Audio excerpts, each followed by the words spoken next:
would you stop becoming your partner's biggest fan?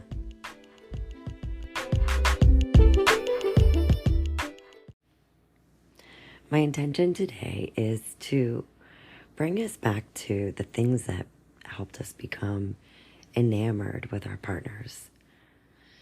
Remember when, like, you first met and it was like, oh, wow, I love the way that they do that, or the way they move, the way they dance. And then, the years go on and it's like, do I love the way they do the dishes? When life becomes routine and mundane, sometimes we forget to look at our partner's differences and take those in as compliments to the relationship dynamic as a whole. So I see couples that, kind of lose interest in each other just due to the different seasons of their lives. And there is ways to get back to it. There is ways to remember the things that, really just lit you up in the beginning and throughout the years, the little things, right, that may bring it back around. I have an invitation for you on becoming your partner's biggest fan again. So we'll notice all the differences, right? Because opposites attract. Now imagine if there was no differences between you and your partner, whether it came to how you handled the finances, how you washed dishes, how you cooked, how you cleaned. Yes, there can be similarities, but have you taken a chance to look a little closer? I actually just had a discussion with my partner today about the toilet paper roll.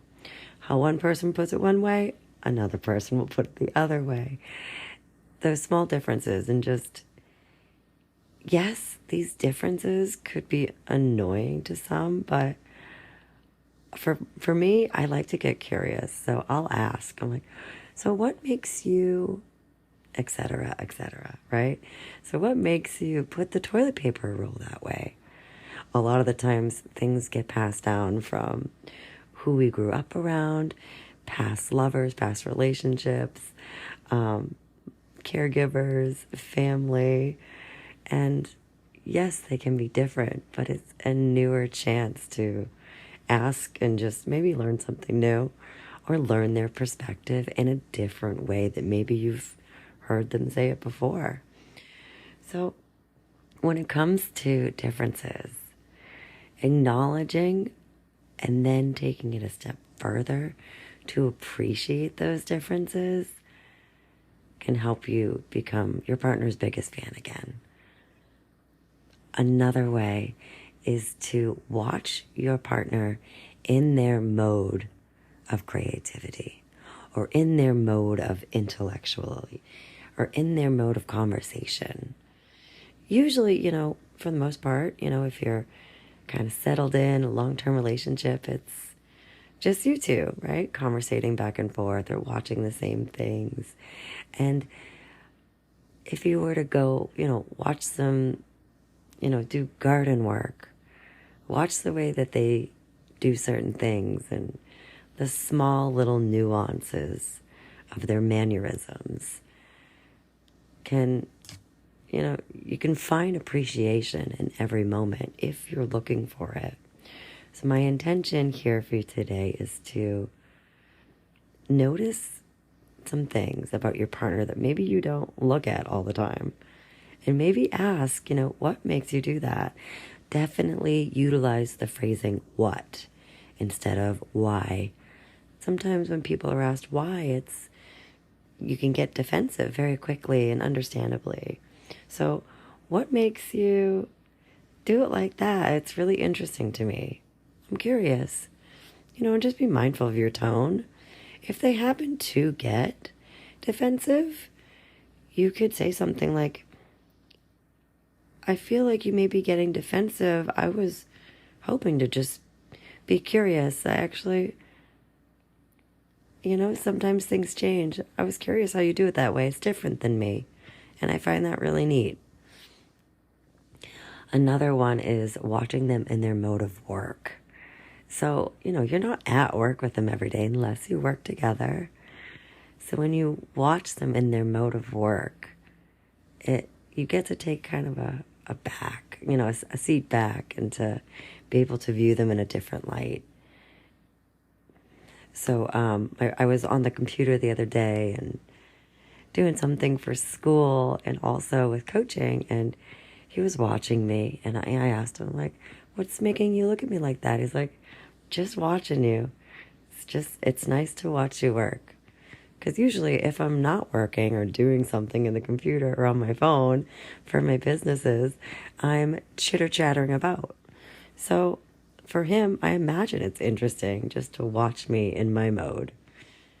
He expressed, I do these things with my faces, my facial expressions. And it's a different way to kind of like relearn your partner. Sometimes we take these small things for granted. So I'm going to take your challenge a little bit higher. Becoming your partner's biggest fan, again, could be compiling a list. This can be a gratitude list. These can be things that you're proud of them for. Small nuances or mannerisms that you like and find endearing. Things that you thought they handled well. And notice these things too are usual differences between the two of you. And that's the beauty of it, because opposites can attract. And you can take this gratitude list or this biggest fan list and present it to them, whether it's in a form of verbal or written or in a card for an upcoming holiday that you're sharing together, or for their birthday, or when you renew your vows. Something like this. This also is going to internally bring all these positive feelings again towards your partner back into your heart, back into your heart set. So it's not just mindset work. This is heart set work. As human beings, we really focus quite often on the negatives, right? And the positives somehow seem to be swept under the rug unless you're very mindful about that, which can be difficult for so many of us. Bringing back that positivity, that grateful, that smile to your face when they do something weird and you don't understand it. Instead of getting frustrated, you could ask, what made you do it like that? And you could get a new perspective into a whole new conversation. There's always more to learn about your partner if you're asking the right questions, and also if you're in that space to want to do so. So, what do you desire when it comes to sharing with your partner about being their biggest fan? Do you desire to just let them know that this is what I think of you? I've known some couples that will take this list and laminate it, and they take it with them. So it's hard, they can pull it right out. It's on a hard copy, and they go into their job interview feeling great because they have this support from their partner, but it's in a hard copy form. So you're not racking your brain. You have this physical list. It's a little cheerleader in your pocket, and it's your partner. And these things are just small appreciations that go a really long way to solidifying that really deep, supportive connection that you want, if that's what you desire. That is my invitation for you for this week and this episode. Becoming your partner's biggest fan again. Until next time.